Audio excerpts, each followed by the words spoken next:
Computer. Here we go. Okay. Hello, everyone. Thank you so much for helping in. It's a great pleasure to have you here. If you didn't know me, my name is Ransom Nyema. I'm my third year medical student studying radiography, and apart from my medical studies, I'm also a proficient medical writer. So today I have an amazing guest. Hey, Anna, could you introduce yourself to the audience? Yes, absolutely. Hello, everyone. My name is Anna Zschuppe. I am in Dallas, Texas, in the United States, and I work as a stress and burnout coach as well as a career transitions coach. Amazing. That's amazing. Thank you so much for introducing yourself, Anna. Are you ready for these questions I have for you? Yes, I am very excited. I can't wait. Talk about stress, burnout, life, work, all the things. I always tell people life and career, they go hand in hand. They can't be separated. So I'm excited to dive in a little bit more and go into that. Yeah, absolutely. Absolutely. So the first question goes this way. How do successful people recognize a crisis, before it happens? So what talks on that? Yeah, so I want to make sure I heard you right, just because you were coming out in and out a little bit. But how do successful people recognize a crisis before it happens, right? Absolutely. Absolutely. Awesome. Yeah, no, this is a great question. So what I tell people is that there is a difference between stress and burnout, okay? And when it comes to stress, there are healthy and unhealthy patterns of stress. So if you look at stress, for example, some of the healthy things, right, is, for example, if you have a deadline, it's like, okay, this is creating a sense of urgency. Or for example, if you're walking your kiddo down the road, right, and they jump out on the street, you don't want to be super cool, calm, and collected, right? You're like, oh my gosh, this kid like just got on the street. I need to take him back, right? So again, there's healthy forms of stress in terms of urgency, even areas where there's a lot of creativity, innovation. If you're getting married, that's not a very cool, calm, collected time, but that's because it's filled with excitement, right? But then there are times where there's unhealthy forms of stress. And what I mean by that is that stress can really impact you in so many different ways, and it impacts people differently, whether it's psychologically, behaviorally, physically, emotionally, whatever it may be. So some of those symptoms, if you want to call it a crisis when it comes to stress, right? That's anything from feeling really unmotivated, feeling depressed, feeling anxious. Maybe you're having a lot of indigestion. Like stress really impacts indigestion. Also, like I said, your lack of excitement or creativity, it's actually, you're pulling back from some of those things and things that you're passionate about, right? So again, there's so many different ways in which stress can impact people, and it's important to start understanding and getting a look at in your life, whether it's in your life, in your career, or both. Hey, how are these forms of stress? If you are feeling like you're in a crisis, how are these impacting me, right? And it's really important to think about that kind of stuff and actually do an assessment every so often. Like, and when I say assessment, I mean more so self-reflecting, but then two, being honest with yourself in that assessment of what is working, what's not working for me, and recognizing, okay, is this stress or this crisis that I'm facing, is it healthy or is it unhealthy? And what, like I said before, stress and burnout are different in the sense that burnout is this chronic stress. So it's happening, unhealthy forms of stress happening over and over and over again to the point where you're so depleted that you can't even show up. It's kind of like running running a car on an empty tank, right? Because when you're trying to run a car on an empty tank, what happens? What happens when you run a car on an empty tank? It's not going to move, of course. It's going to shut down, definitely. Yeah, it's going to shut down, right? The mechanics aren't going to work, or you're just going to keep pushing, pushing, pushing, pushing, pushing to the point where you're not going to get anywhere. So again, that's kind of, you want to catch it before you hit that crisis. So again, being honest with yourself, checking in with yourself and understanding, where is this stress actually coming from? Is it coming from things that are happening in my life, things that are happening in my career, both?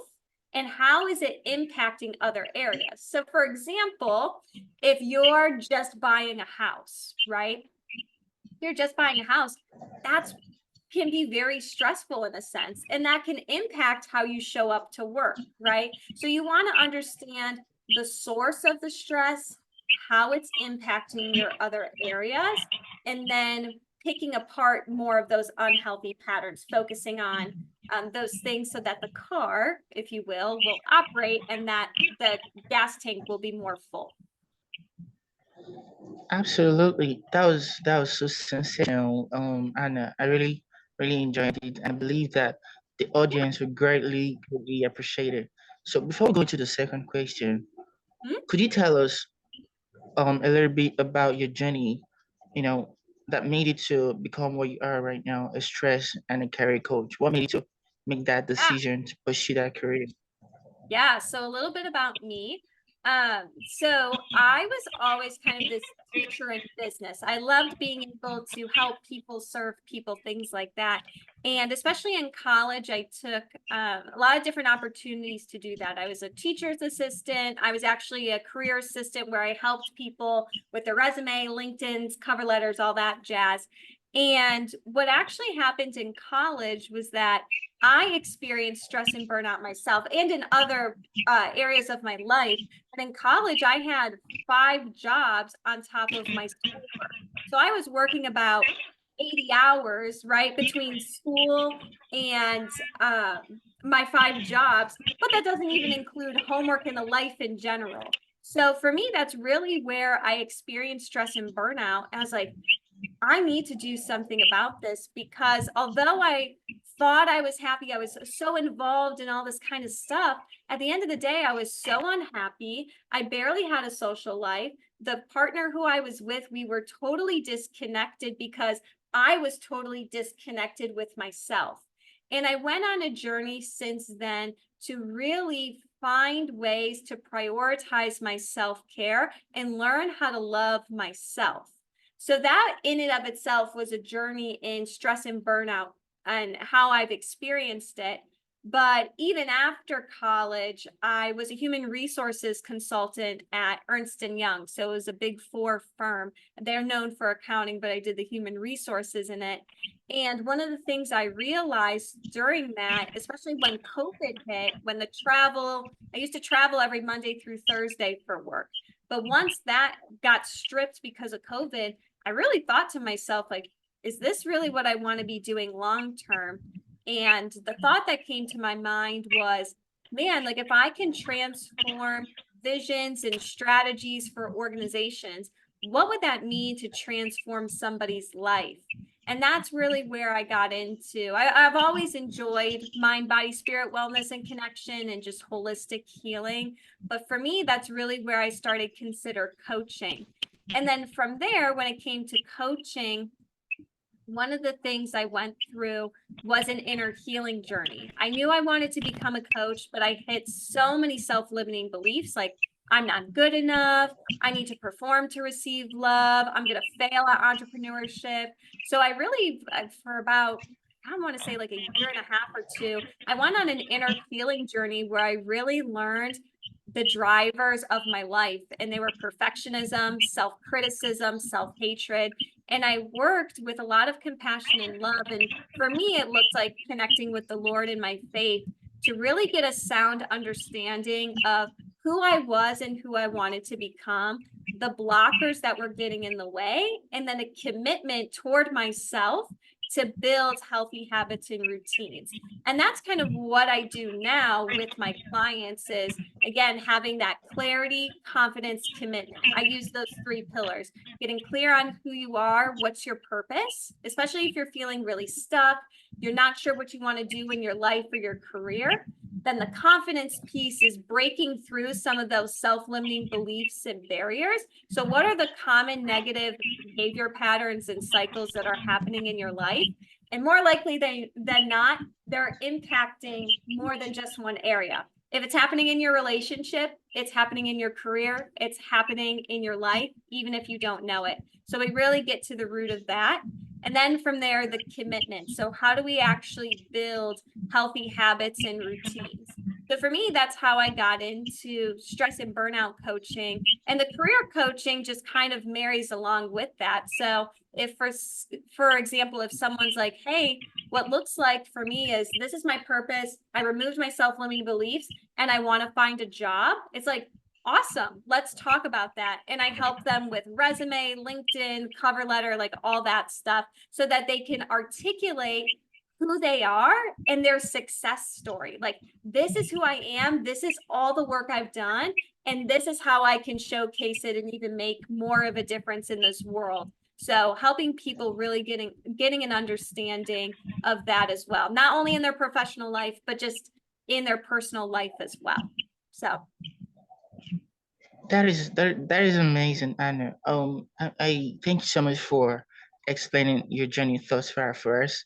yeah, And absolutely. you're really doing amazing. Yeah, you're really doing amazing and well, because Yeah, as a medical student, we face a whole lot of burnout and stress and everything. So totally. the kind of work you do is really highly needed in the society. And yeah, so thank you so much for that. Thank you so Yeah, much. So much. absolutely. I tell people that stress is a bigger pandemic than COVID will ever be. So it's just something that we're Yeah. facing between being so inundated, especially as young adults in our youth and generations to come, just being faced with social media, technology, just all of this overflow of information, and just trying to find yourself in the mix of the shuffle, and then going from there to become the most authentic version of yourself, to feel like you have a voice, to Yeah. feel connected with yourself and others in your career. So that's what I love helping people to do. And again, kind of eliminate those unhealthy patterns of stress. Amazing, amazing. I believe that the audience really grab something off your journey thus far, and thank you so much for explaining that first. So we're moving over to the second question. Are you ready? Yeah, absolutely. Absolutely. All right.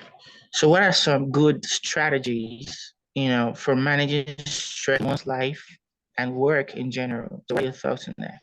Mm-hmm. So I tell people is that we are a very integrative species. As humans, we're mind, we're body, and we're spirit. And it's really important to take care of how we manage our minds, our physical wellness, and our spiritual beings. So in that, one of the things I tell people when it comes to managing stress, aside from what I had mentioned prior, understanding where it's coming from, and how it's impacting you and things like that, is actually taking action to manage some of that stress. One of the biggest ways I recommend to manage stress is to prioritize self-care. Because especially in these days, it's so easy for us to just feed other people and do all these things, be involved, but we never take care of ourselves. Or oftentimes we're so nice to other people, we encourage other people, we love other people, we support other people, but we don't do that to ourselves. So again, that prioritizing self-care and self-love is so important. And some practical ways to kind of manage those, I wouldn't even call it manage, but to really heighten those things in your life, just like practically speaking, right? I work out with my clients a lot, it's very in depth. But one is to notice the language that you're using. How are you talking to yourself? Are you saying, man, I should have done this, man, I should have been better, man, this, man, that, oh my gosh, this was awful, why me, I'm a victim? Like, notice that kind of language and the energy it carries. versus this is a learning experience. One no is going to lead me to my next yes. I am going to figure this out and I'm empowered. I am loved and I am worthy. Like that kind of language is totally different. So it's really about how you're choosing to manage the stress, right? And the language that's around how you speak about yourself, because how you speak about yourself is how you treat others, right? So that's piece number one. And the other one I would recommend as well in terms of practical is to get an assessment of like your work, your play, and your rest. So what percentage is divided to like your work, your school? What percentage of your life is divided toward play, which is like social, fun, exciting? And then what percentage of it is rest? Rest is not the same thing as sleep. Rest is actually taking time to be with yourself, get connected, get regrounded, meditate, whatever that looks like, to come back down to ground zero. So I tell people to be honest with themselves and assessing them in that. And then from there, maximize the things that energize you and then minimize the things that drain you. And there's a lot of different ways we can kind of deep dive into that later, of how to do those kind of things. But those are the really practical ways, like just right off the bat, to just manage that stress and make sure that your gas tank isn't going on E. Absolutely, absolutely. Thanks so much. You really narrated the main pain points for the audience to really grab something off it. So thank you so much for that. Absolutely. All right, are you ready for the third question? Yeah, absolutely. So tell me, how ready are you for the third question? Tell me. In percent, is it 100%, 90%? I don't know. Say that one more time. How ready are you for the third question? Like in Oh, percentage, 100% ready? oh, let's hit it. Let's hit it 100%. All right, all right. Okay, so can you share some top tips, right, for managing a healthy work-life balance, especially for those in those senior roles out there. So what are your thoughts on that, on how to manage, healthy work-life balance, especially for people in the senior roles in any kind of background or any kind of work out there? So what are your thoughts on that? Totally. So, like I was saying before, prioritizing that self-care is going to be really important, right? If you want to pour into other people's cups, you have to pour into your own first. You have to not pour from an empty cup. And it's very similar to the oxygen mask theory, where if you're on an airplane where you have to put the oxygen mask on yourself first so that you have the capacity to care for the person next to you. So this is the same kind of concept, right? So infusing whatever self-care looks like for you that helps you relax, that helps you have fun, that helps you feed that love into yourself, that needs to be prioritized, right? And when I was working at Ernst & Young, when I was a human resources consultant, okay, consultancy in and of itself, it's a dog eat dog world where they'll take advantage of your time if you let them. And when we talk about senior roles, right, it makes it even harder because you're having bigger conversations, more conversations with people, right? Your time and your energy is going to be spent in terms of feeding other people.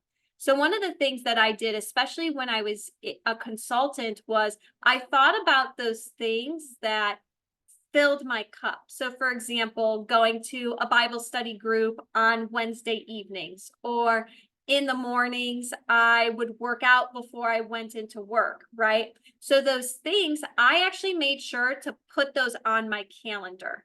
They don't have to be shown in terms of what they are. You can mark them as like private, but actually block those times on your calendar. Even block times off for lunch, for dinner, for family time, calling your parents, attending religious obligations, whatever that may be. That's so important to put on your calendar so that people aren't taking advantage of your time.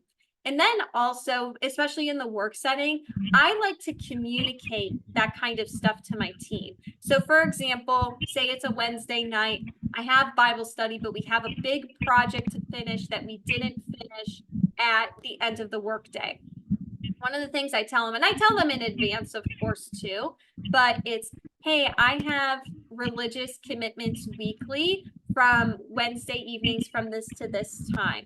I'm more than happy if afterwards I need to log back on to finish, but this commitment is important to me and helps fill my cup so that I can be more productive, right? So you're proactively telling your management, telling your team, whoever it may be, like, hey, I have this stuff to do, and actually, like, this is important to me so that I can feed back more into my job, right? So that's really important because I think, like I said, especially when you're working in corporate America, but in my case, I was working in consultancy, it's so easy to just, schedule time on your calendar. You got an open slot, I'm going to take it. So guard your time, communicate your time, and make sure to include those activities in your life that actually bring you joy, that excite you, that bring you happiness, and honor them as well. Mm, mm. Wow, that was a deep manner, and I believe that the audience and the listeners out there will definitely grab something off it. Thank you so much for that.